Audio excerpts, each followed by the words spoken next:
तो आज हम लोग क्लास 10th के इंग्लिश जो है मैडम राइड्स द बस वाले कुछ क्वेश्चन आंसर करने वाले हैं जो एनसीईआरटी से रिलेटेड हैं। एकदम 110% जो है बोर्ड एग्जाम में पूछे ही जाते हैं। ऐसे क्वेश्चन आज हम लोग लेके आ रहे हैं, सब्जेक्टिव क्वेश्चन। तो आप लोग 50 में तो 50 मार्क्स का जो होता है ना सब्जेक्टिव क्वेश्चन, उसमें से आप लोग कम से कम 30+ मार्क्स तो इससे अचीव कर ही लोगे। तो पहला क्वेश्चन हम लोग बता रहे हैं कि what was valleys favourite past time. जो वैली थी उसको उसका फेवरेट पास्ट टाइम क्या था। तो मैं इसका आंसर पढ़ लेता हूँ, उसके बाद मैं आपको समझा देता हूँ। तो सबसे पहला आंसर बता रहा है Valli was 8 years old and a very enthusiastic girl. वो एक 8 years की बच्ची थी जो वेरी मतलब क्लियरिटी उसका मतलब वो जैसे बड़े आदमी बड़ी औरत जैसी होती थी, वैसे उसका जो फेवरेट पास्ट टाइम था स्टैंडिंग, मतलब एक जगह खड़ा होती थी अपने डोरवे के सामने और स्ट्रीट के बाहर देखती थी, क्योंकि उसका कोई भी अपना फ्रेंड्स प्लेमेट्स नहीं था और फिर उसके एज का कोई भी वहाँ पे उसके घर में कोई भी बच्चा नहीं था, इसीलिए वो वहाँ खड़ी हो जाती थी और उसके गांव से जो बस आती थी उसे वो निहारती रहती थी। अब दूसरा क्वेश्चन बोल रहा है what was the source of unending Joy of valley. मतलब जो सोर्स है उसको मतलब उसका जॉय खत्म क्यों नहीं हो रहा था। What was her strongest desire. ये बहुत बार बोर्ड में पूछा जा चुका है, इसीलिए ऑप्शन मतलब इसका क्वेश्चन नंबर 2 बहुत इंपॉर्टेंट है। तो इसका आंसर बोल रहा था पासिंग ऑफ द बस। जो बस पार होता था उसमें उसके विलेज से, वो जो टाउन में रहती थी वहाँ के पास वाले फील्ड ईच टाइम, मतलब वो उसको देखते ही रहती थी with a new set of passenger. वो नए नए मतलब अलग अलग लोगों को देखते रहती थी, जिससे उसको बहुत ही खुशी मिलती थी। हर स्ट्रॉन्गेस्ट उसका जो एक चाह था वो एक राइड, मतलब वो एक बार बस चढ़े, उसका इतना चाह था वो बहुत बस मतलब मानो उसको बस में चढ़ना ही पसंद था।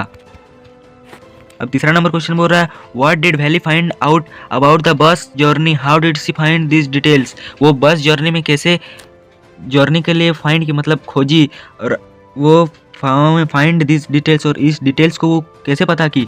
तो जो है valley found out the that the bus journey to the town took 45 minutes and the one way fare of cost 30 paise. जो है 45 मिनट के लिए एक वे होगा, मतलब एक बार जाने को मिलेगा 45 मिनट के लिए, जिसका कॉस्ट 30 पैसे 30 पैसे लगेंगे। She found out this details listening carefully to the conversation between the neighbours. वो जो पड़ोसी लोगों को और वहाँ पे जो बस में चढ़ते थे उन लोगों को लोगों के बात को सुनती थी और सुन के वो ये सब पता कर लेती। फिर वो अपने यूजफुल क्वेश्चंस और उससे यूजफुल क्वेश्चन भी वो उन लोगों से कुछ क्वेश्चन भी पूछी। These way gather various small details about the bus journey. ये उसको मतलब गैदर करता है, मतलब इकट्ठा करने में मदद करता है बस के विभिन्न डिटेल को जानने के लिए, विभिन्न जानकारी जानने के लिए। 4 नंबर क्वेश्चन बोल रहा है what do you think Valli was planning to do. बोल रहा है वैली हम लोग के हिसाब से वैली क्या प्लान करना चाहती थी। तो वैली जो है वो बस में एक बार चढ़ने का प्लान करना चाहती। तो आज आइए हम लोग इसका आंसर पढ़ते हैं। Valli was planning to go to the town and then return back by the same bus. The fare was 30 paise. जो पैसे लगते थे 30 paise from one way and the ride took 45 minutes. और 45 मिनट का जो एक राइड होता था। In this way she planned that she would be back to 45 PM if she took the bus at 1 PM। अगर वो 1 PM में वो बस लेगी तो वो 45 PM तक घर पहुंच जाएगी। अब 5वां नंबर क्वेश्चन बोल रहा है why does the conductor called Valli madam. मतलब कंडक्टर वैली को मैडम क्यों बोलता था। 5वां नंबर जो क्वेश्चन है बोर्ड में 2023 वाले बोर्ड में आया था, तो 2025 में आ सकता है और हमारे प्री बोर्ड में भी ये रिपीट किया था, इसीलिए इस क्वेश्चन का आंसर हम लोग देखते हैं। इस क्वेश्चन का आंसर होगा द बस मतलब the conductor called Valli madam because. वो उसको मैडम बोला क्योंकि she behaved like a woman. वो एक औरत की तरह बिहेव करने लगी। She disclaimed his help was very quick. वो मतलब ना कर दी, उसका हेल्प को ना कर दी। वाज वेरी क्विक, बहुत जल्दी ना कर दी। And confident in his answer, मतलब इन हर आंसर, वो अपने आंसर में कॉन्फिडेंट था। This made the conductor called Valli to madam. ये उसको मैडम बोलने में सहायता किया। 6 नंबर क्वेश्चन बोल रहा है why does Valli stand up on the seat, what does she see now. Valli stood up. Valli जो स्टैंड अप की और क्या देखी वो वैली जो स्टूड अप की उसके बाद वो देखी कि क्यों की। She wanted outside. वो जो बस के आउटसाइड देखना चाहती थी। She found her view cut off by the blind canvas. एक ब्लिंड कैनवास जो होता है टेंट का बना हुआ रहता है उसको देखी। That covered the low part of the window. एक छोटा सा विंडो के तहत में वो देखी थी। In order to have a better view, इसके जो बेटर व्यू के लिए सी स्टूड अप, इसी के लिए वो खड़ी हुई और उसे अच्छे से देखने लगी। As the bus was going along the bank of canal, जो बस है वो कोनल के बैंक में गए। सी सॉ अस कैनल, एक कैनल मतलब जो ऊँट होता है, ऊँट के बच्चे, उसको देखी। Plum trees, grass land, mountains, green field and the sky, वो स्काई को देखी, ग्रीन फील्ड को देखी, माउंटेन देखी, प्लम ट्रीज देखी, बहुत कुछ उसने देखा खड़े होकर।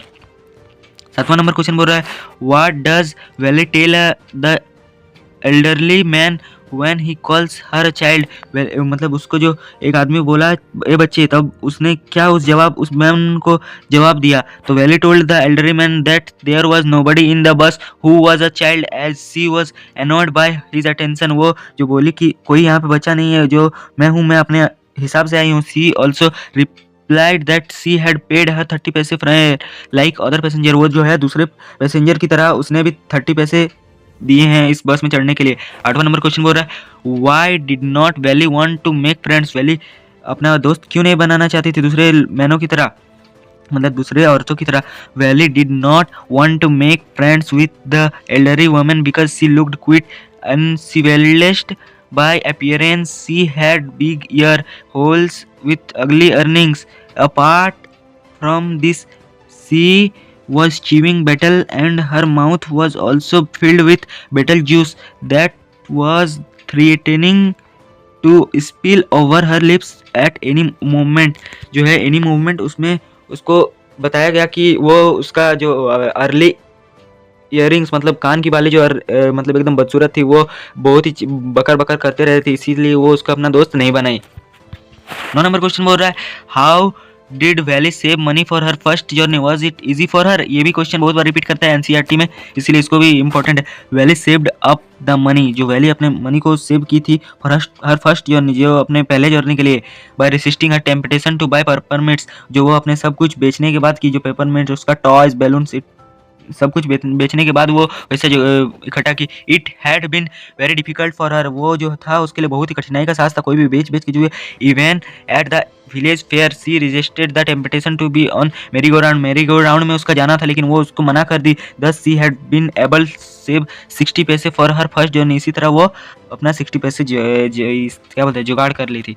10वां नंबर क्वेश्चन बोल रहा है वैली सॉ यंग का, मतलब What did Valley see on her way that made her laugh? Valley क्या जो रास्ते में देखी जिससे वो हंस पड़ी। तो वैली सॉ यंग काउ, एक बहुत ही मतलब काउ को देखी रनिंग वेरी फास्ट, वो जो बहुत ही स्पीड दौड़ रही थी। Right in the middle of the road, जो रोड के है इन सामने, बस जो रोड बस के सामने है।